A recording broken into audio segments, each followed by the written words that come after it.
masih bareng Gita Felix. Sekarang saya nggak bareng siapa-siapa, tapi lagi sendiri karena teringat banget kalau di bawah pohon gini udah menyatu dengan alam. Nggak nyamuk ke situ. Tapi yang pastinya di Tiba-Tiba Podcast kali ini sedikit hanya ingin bercerita, berbagi kisah bahwa saya adalah anak pramuka. Kalau kemarin tanggal 14 Agustus 2026 ini dirayakan Dirgahayu Pramuka. Jadi selamat ulang tahun buat seluruh penggalang, siaga, terus juga pembinanya. Selamat ulang tahun untuk Pramuka. Saya bangga banget karena saya pernah mengenal organisasi Pramuka ini. Saya ingin sharing di sini bahwa kenapa saya bangga sama Pramuka gitu. Di Pramuka itu ada Trisatya dan Dasa Dharma. Ketika itu Trisatya dan Dasa Dharma itu benar-benar dihayati dan dilakukan. Ngomong-ngomong soal Dasa Dharma nih ya, ngomong-ngomong soal Dasa Dharma ini kita bahas 10 Dasa Dharma Pramuka satu persatu. Kenapa saya jadi bangga? Itu karena Dasa Dharma ini yang membentuk saya sekarang. Karena saya merasa bahwa mempelajari atau menghayati dari Dasa Dharma dan Trisatya, saya bisa menjadi kepribadian yang baik. Gitu.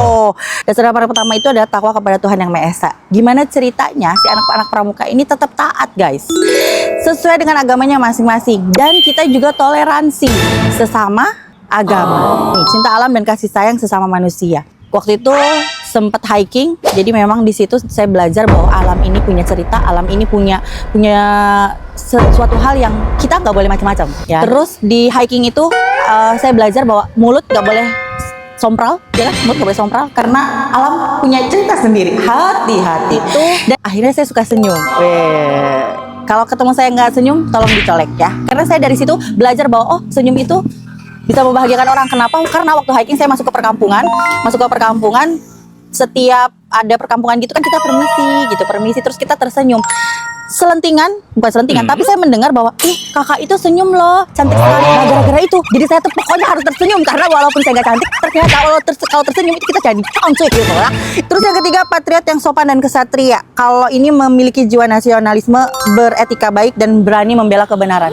Sekarang kalau ada hal yang tidak benar, saya akan orang yang pertama kali pasang badan ini nggak benar gitu. Walaupun mungkin nanti dimusuhin, walaupun nanti diperdebatin, tapi kita tetap harus membela kebenaran.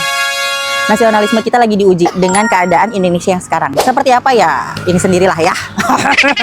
Patuh dan suka bermusyawarah. Patuh dan suka bermusyawarah ini mengajarkan kita taat ya, disiplin juga, patuh sama aturan-aturan yang ada. Karena setiap tempat itu punya aturan yang berbeda.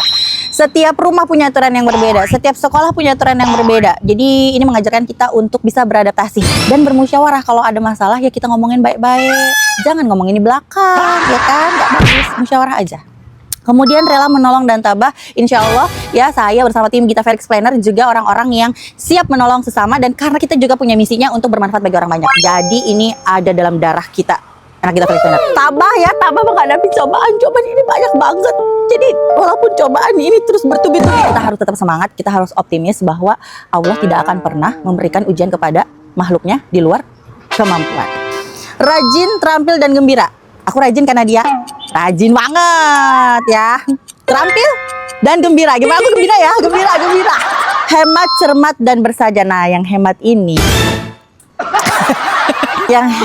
memang PR dari zaman saya sekolah ya. Tapi nggak tahu jam sekolah saya hemat kok. Karena kalau mau beli buku Harry Potter saya benar-benar nabung tuh. Baru beli buku Harry Potter saat itu mahal loh. Segini tebel banget ya kan. Jadi hematnya ini agak PR ya. Disiplin, berani, dan setia. Disiplin udah jelas kalau di Gita Felix Planner ya, harus disiplin. Terus kemudian berani, kita juga harus berani ya, karena di public speaking kita diajarkan untuk berani. Setia, sayang aku kan sama Pamo setia ya, aku juga setia sama teman-teman yang setia juga sama aku. Oke? Bertanggung jawab dan dapat dipercaya. Ini yang ke-9 nih, bertanggung jawab dan dapat dipercaya. Insya Allah saya juga selalu berusaha untuk menjadi orang yang jujur dan amanah. Dan alhamdulillah terima kasih buat orang-orang yang udah percaya sama aku untuk acaranya, percaya sama aku untuk apapun itu ya. Aku thank you so much, dan insya Allah ini harus ada dalam diri aku.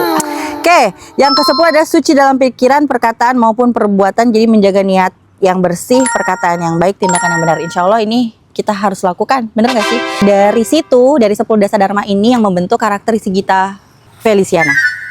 Dan harapannya Gita Feliciana ini juga akan terus memberikan itu semua untuk anak-anak tim Gita Feliciana.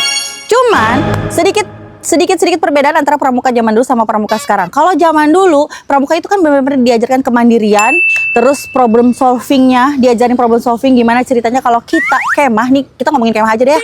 Kalau kita kemah itu ngajarin kita kemandirian, ngajarin kita untuk beradaptasi sama alam, mengajarkan kita untuk keterbatasan. Karena kalau di alam kita nggak dapat kasur sayang, di alam kita nggak dapat AC, ya kan? Jadi keterbatasan apapun itu kita harus bisa hidup. Terus keempat juga tolong menolong, saling bersama gitu. Kalau kita kayak lagi camping bersama. Cuman sayangnya selalu menjadi perdebatan antara aku dan John waktu John menjadi anak pramuka yang camping. Tapi John harus meminta ayamnya diungkepin, terus harus dibawain panci, harus dibawain. Oh sudahlah, ini kayaknya berbeda banget. Dan secara jujur dan nyata aku komplain, John, pramuka tidak seperti itu. Please ya, buat pembina pramuka, tolonglah ketika mau mengadakan camping, yuk kita tumbuhkan lagi kemandirian anak-anak, terus problem solving. Jadi mereka biarkan diajarkan untuk tidur yang mungkin alasnya keras.